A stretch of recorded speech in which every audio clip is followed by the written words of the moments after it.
Dating and marriage, Southeast Asia.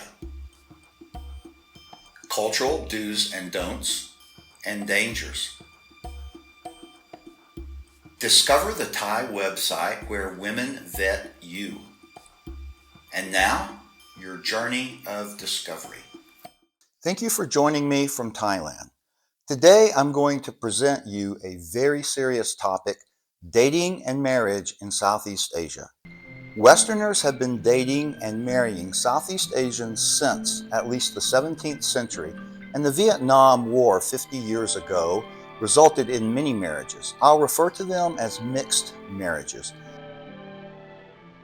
Some were thoughtful and well planned, others done on the fly. You come fly, babe, to me. I'm sorry about that. I'm sorry about that. You found me love and you left me fast. I'm sorry about that. There should be no stigma attached to desiring a mate of any origin. Growing up in rural Appalachia, I learned of war brides. Those foreign women, one was a neighbor, who married American GIs during World War II and came to live in America. In this video, I'll teach you some things that you should know if you're interested in dating or marrying a Southeast Asian. For our purposes, the countries of Thailand, Cambodia, Vietnam, and the Philippines. To be sure, I am not a sociologist or anthropologist or marriage counselor, but I do have a doctorate degree from a leading Thai university, lived in Southeast Asia almost a decade, so I do have some acculturation and insights. And I have drawn lessons not only from my own experience, but from academic literature and studies and much older Westerners who have lived in the region since the Vietnam War. Let's begin.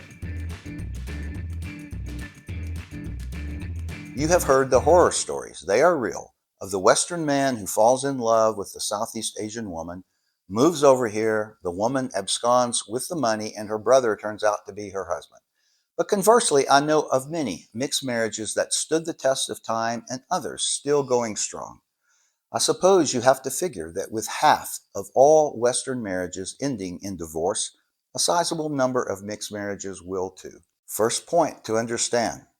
The Western guys who continually make stupid mistakes in the West are the guys who make stupid mistakes here. One who cannot get along with women in the West will be unable to get along with women here. Conversely, guys who were sound in the West generally use good judgment, tend to be sound here. If you think you use good judgment in the West, then you can use it here. Notice I didn't say will, which is my next point. Here is a saying that hung on my dear friend Jim Pica's wall in Bangkok. Your brain is a wonderful organ, working magnificently 365 days per year, 24/7, until your plane lands in Bangkok. Folks, it is stunning how true this is. First, let me ask you, let's say in your home country, a woman 30 years younger than you accepts a date from you, and then on the second date, she says she loves you and that you are the perfect couple. Would you believe her? I suspect not. But for some unknown reason, men come to Southeast Asia, hear this same siren song from a local girl, and just swallow it hook, line, and sinker. So use judgment as you would use it back home. Point 3. It's not a universal order that people marry for love. In fact, worldwide, reasons of love might be the exception.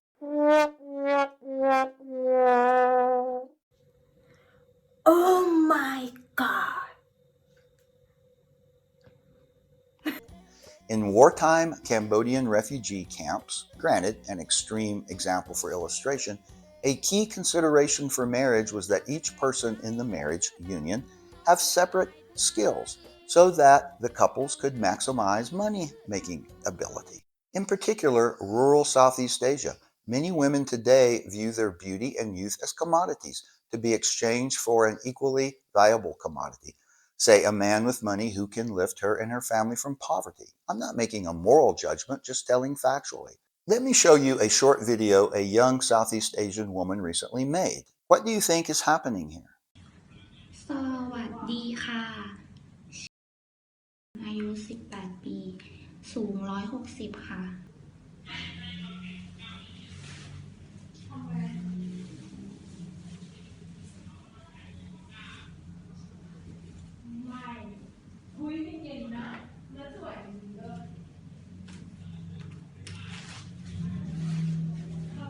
The woman sent this video to a local man, not a Westerner, she was hoping to lure, showing her healthy body to illustrate what a nice commodity she had to offer for marriage, health, work, and child rearing.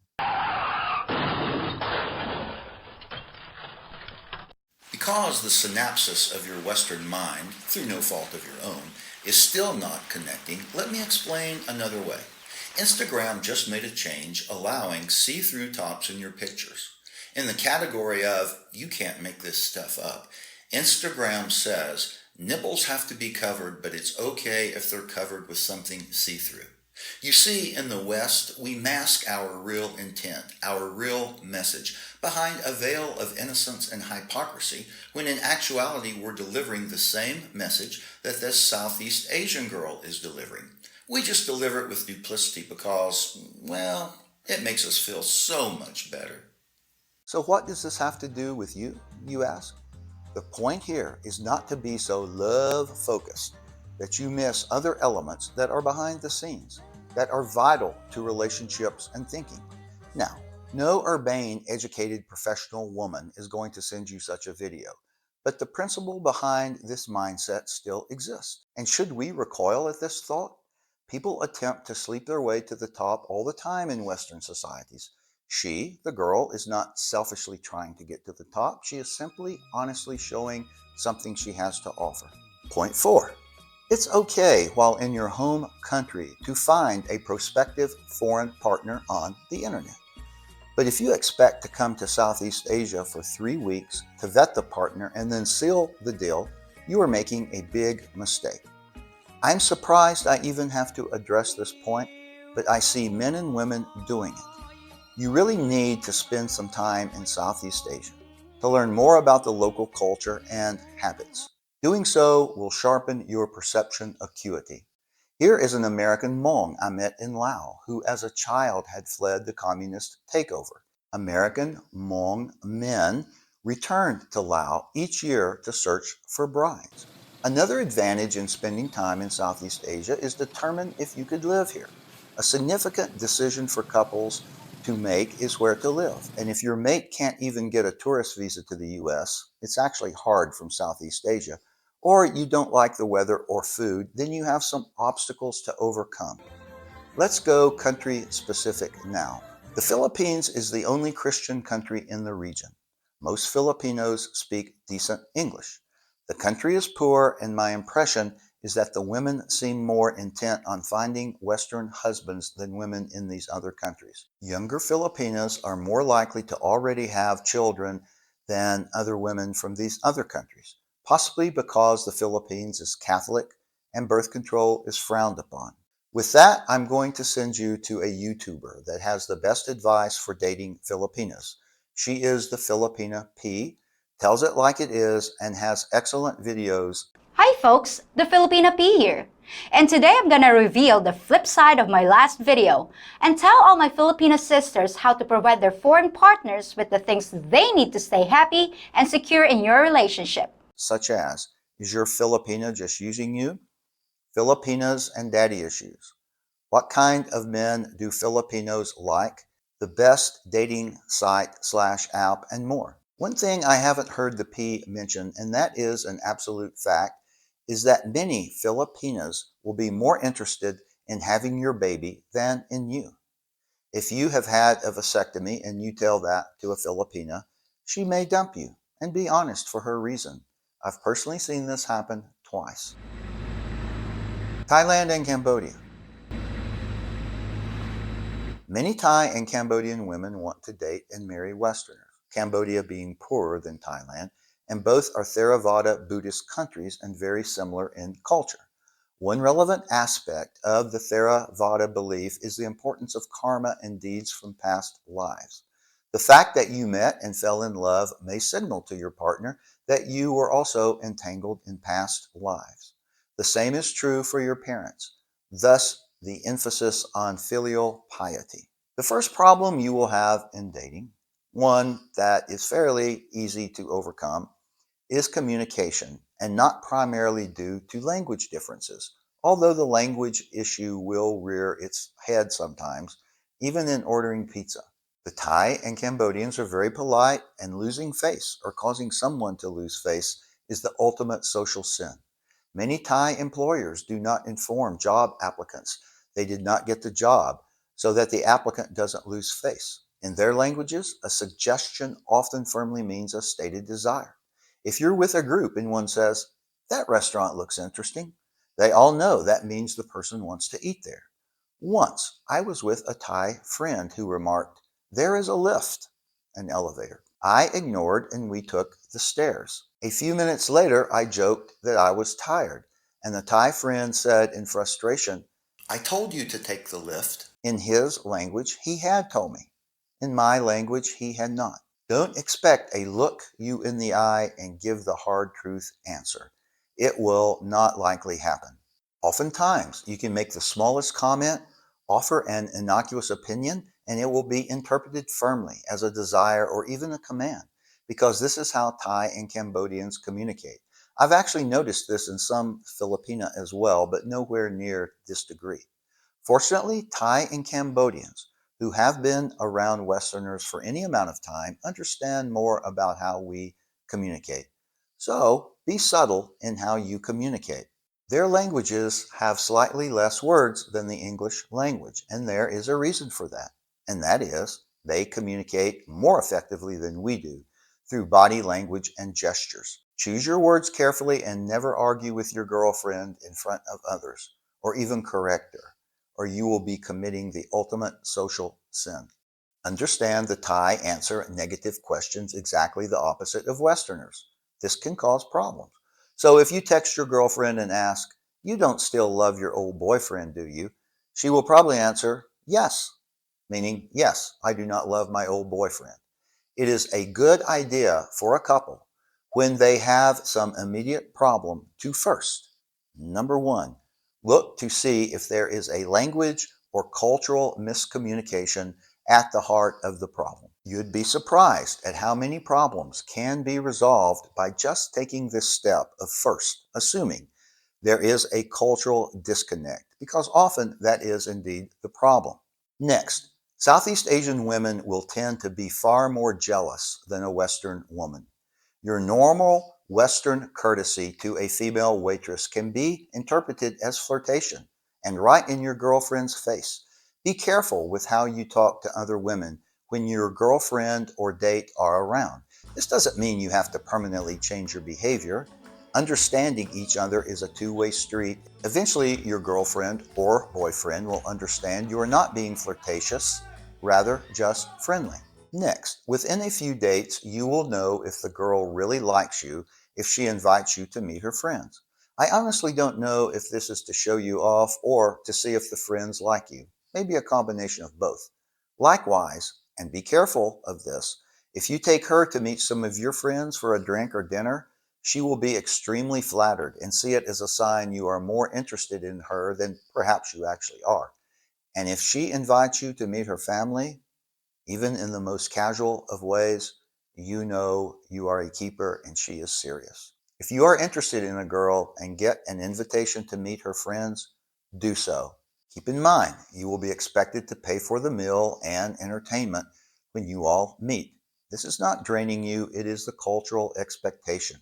If you balk, it means you are a cheap Charlie who violates cultural norms. Remember, so many things are different culturally from the West. No way will I get into them here, but for example, at your friend's birthday party, the birthday person is expected to pay for everything rather than the friends treating the birthday person.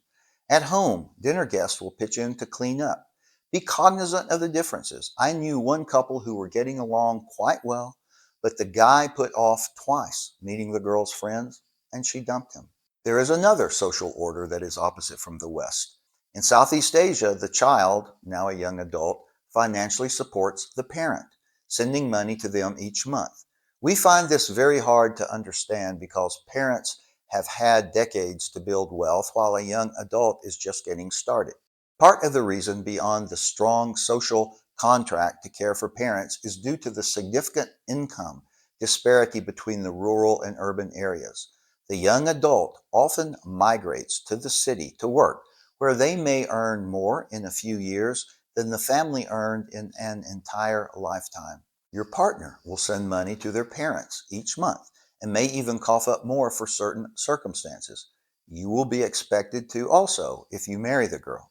If your partner is genuine, this is not taking advantage of you, it is just part of the package. You marry the girl, you marry the family. There are several potential negatives to this cultural difference. One being, your wife may believe that, unlike in the West, her duty is to her family first. If it's a choice of you or the family, you may get pitched. Now, every girl is different, and I've noticed attitudes in general changing on this. However, there are two positive sides here for you, the other side of the coin. One, your spouse will consider it a duty to honor and respect your parents. Whether that happens, of course, is based upon many factors, but the Southeast Asian spouse will strive to get along with the in-laws, much more so than you will see in the West.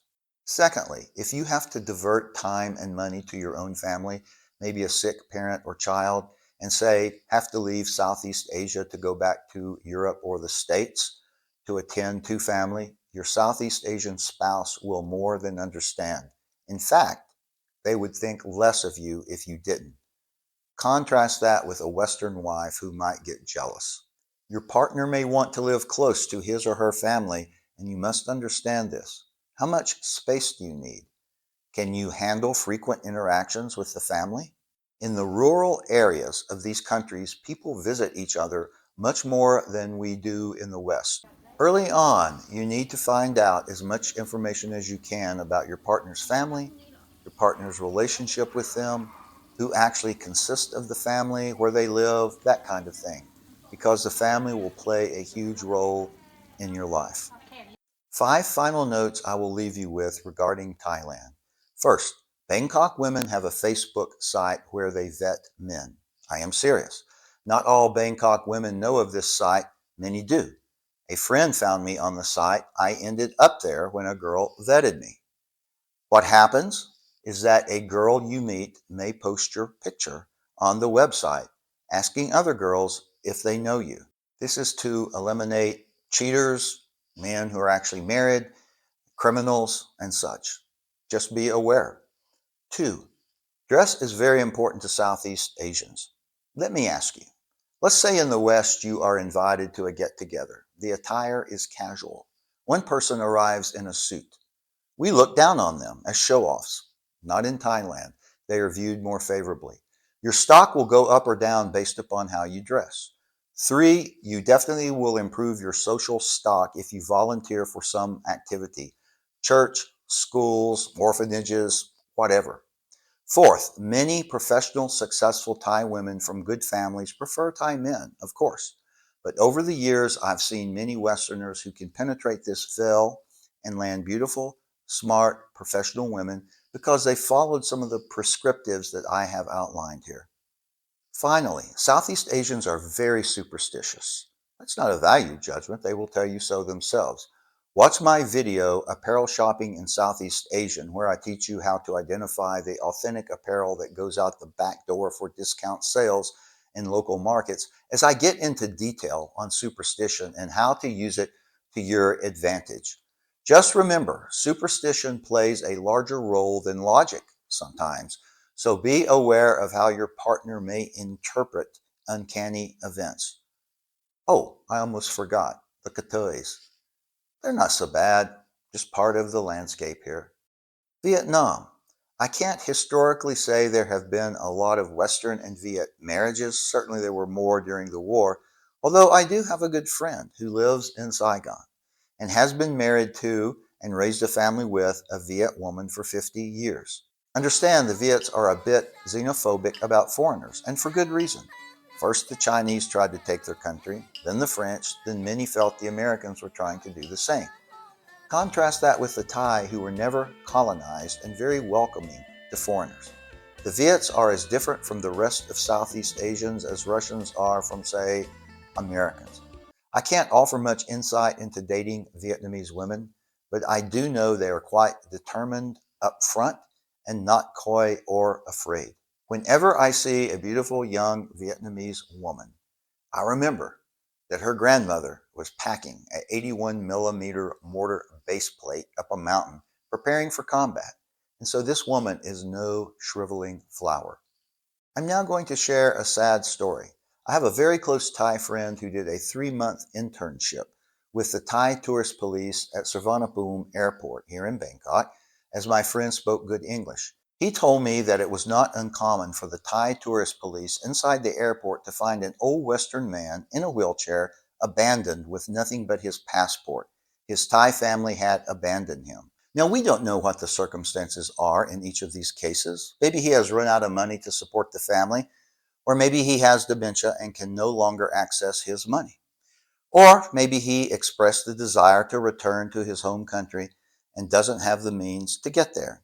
For whatever the reason, it's a quite sad state of affairs and makes one wonder what kind of arrangement the man had with the Thai family just to be abandoned.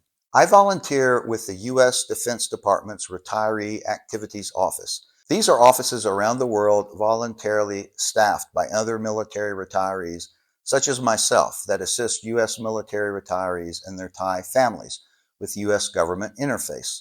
Often we assist Thai widows to receive U.S. government benefits after their American military retiree husband has passed. Often the men have done a good job preparing for their death by getting all their paperwork together and even bringing their Thai spouses into our office to explain what the wife needs to do upon their death. But I have seen some tragic stories. On 2 occasions, I have witnessed old Thai women break down and cry when we told them that our fact finding had determined their American spouse had never gotten divorced in the U.S., was still legally married, although the man and the Thai woman had been together 30, 40, 50 years and the man had nothing to do with his American wife. Thus, the Thai woman was not eligible for benefits. I've seen Thai women walk into our office barely able to speak English. They lived up country with their American husband, bringing in a retiree military ID card of their deceased American spouse after someone in the village told them maybe they were due some benefits. So this works both ways, remember that. Although I do not know the author, I can highly recommend this book, Thailand Fever, written in both Thai and English, addressing cultural issues that dating couples should read. This is, in my opinion, a mandatory requirement, as the book is this good in giving you insights. And if you can't find time to read the book, you have no business investing in a relationship. In conclusion, the good news is Western and Southeast Asian relationships and marriages can work and do work. I know many healthy couples who have been married until death do them part. There is no secret to such marriages. Like all relationships, use good judgment, don't be sharp with the tongue, practice give and take, always assume the heart of an immediate problem is a language or cultural misunderstanding until proven otherwise, and treat each other with love and respect. Doing this, you can have a healthy, long lasting relationship. Good luck. Thank you for watching.